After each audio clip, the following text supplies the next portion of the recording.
Hello, sir. How are you? Can I take this off? Is it okay? Okay. Bismillah ar-Rahman ar-Rahim. Ladies and gentlemen, I have traveled to New York on the instructions of my Prime Minister, Prime Minister Imran Khan, who asked me to go and share the sentiment of the people of Pakistan, the outrage on the streets in Pakistan, with the members of the General Assembly. Before leaving, I was armed with a unanimous resolution of Pakistan's parliament, which I've shared with other foreign ministers who I met last night. In my statement, I have made 6 basic points. 1, immediate cessation of hostilities. 2, provision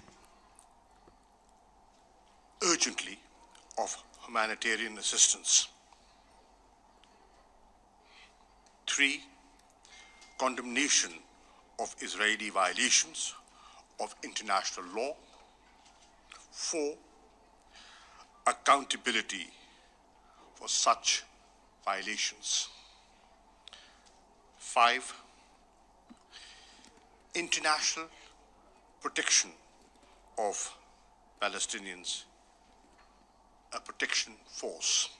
I've suggested that. And the last point, 6th, initiation of a peace process for a 2-state solution. I'd like to add that people are generally, and people in Pakistan in particular, disappointed at the indecision, the lack of consensus in the Security Council. We feel silence is no longer an option because enough is enough. OIC, the Arab group, the non-aligned movement have collectively made, and with the support of the President of the General Assembly, made this session possible. This session has taken place after a long pause of a physical meeting. There were virtual meetings going on, and we did not have, we didn't have a physical presence, of ANGA. And this is a session where people are physically there. All foreign ministers of OIC who are here, we will be meeting the President of the General Assembly this afternoon to consider joint action. Thank you. Can you explain what the joint action could be, Mr. Minister? This is Abdul Hamid Sayami from Well, we'll have to wait. You'll have to wait because we'll have to meet the President of the General Assembly first. So far, there will be no resolution coming out of this session. We discussed that last night over dinner. We weighed the pros and cons, and we came to the conclusion, 1, the Security Council is still involved in diplomacy, and they must be given time. 2, there wasn't enough time for proper consultations for a consensus resolution. And 3, we do not want any attempt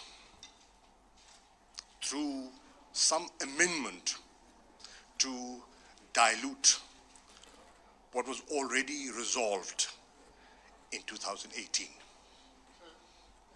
After having done all this, what more the Islamic countries, and particularly Pakistan, can do to protect the Palestinians? The next move that we have already initiated is activation of the Human Rights Council. Pakistan, being a member of the Human Rights Council, has consulted with other OIC members, and we have mobilized and convinced the Human Rights Council to convene on the 27th of May. Inshallah, we will be taking the human angle, to the Human Rights Council, and we will draw their attention to the human rights violations that are continuing in Gaza, West Bank, and all over the occupied territories, and would try not just forge a consensus amongst ourselves, try and convince democratic forces, civil society within Europe to speak up. We cannot have double standards. If human rights are being violated in Gaza, and can't you see that?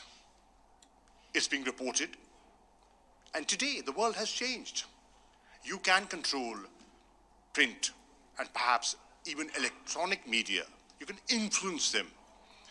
But today, it is impossible to influence the citizen journalist, the individual right there in Gaza, sharing clips that has shaken the conscience of the world. Today, what you see on the streets, what you see in Michigan, what you see in Chicago, what you see in Madrid, what you see in Berlin, what you see in Paris, what you see in London, it's not the motivation of the governments. It's the people. It's the people that's moving the governments to revisit, reconsider their positions and speak up.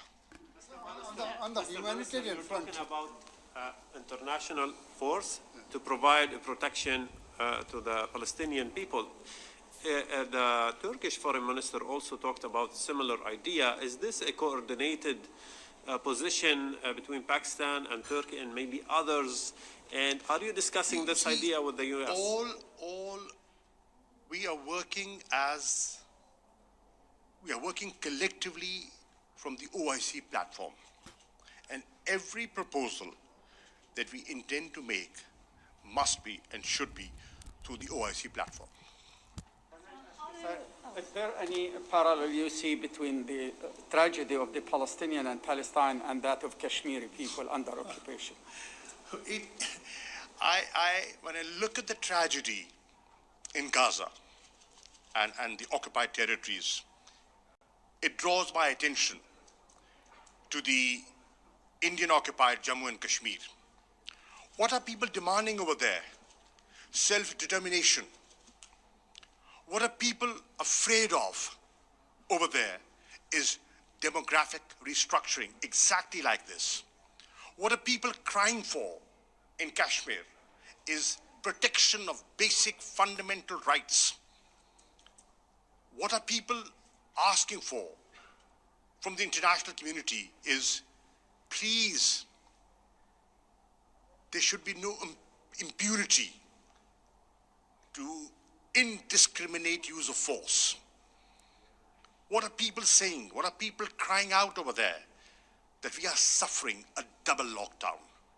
A COVID lockdown, and we are under a military siege of the most militarized zone in the world. So obviously, there are similarities.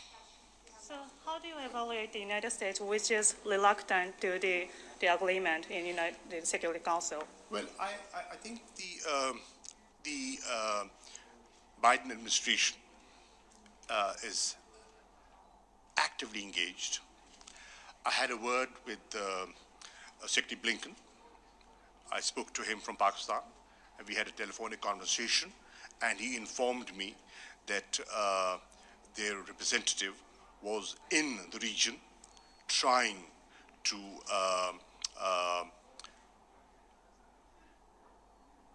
convince people that an immediate ceasefire is required. And he assured me of intensive diplomatic activity. You see that, and I hear more voices within the United States speak up. I'm told that there is a hot debate within the Democratic Party on what the reaction of the administration should be. I'm told more and more people within the US Congress are speaking up. And I'm encouraged to see caring Americans who've always stood up for human rights and have stood up for universal values. They are being counted through their peaceful demonstrations in Chicago and Michigan and other places. So yes, I think this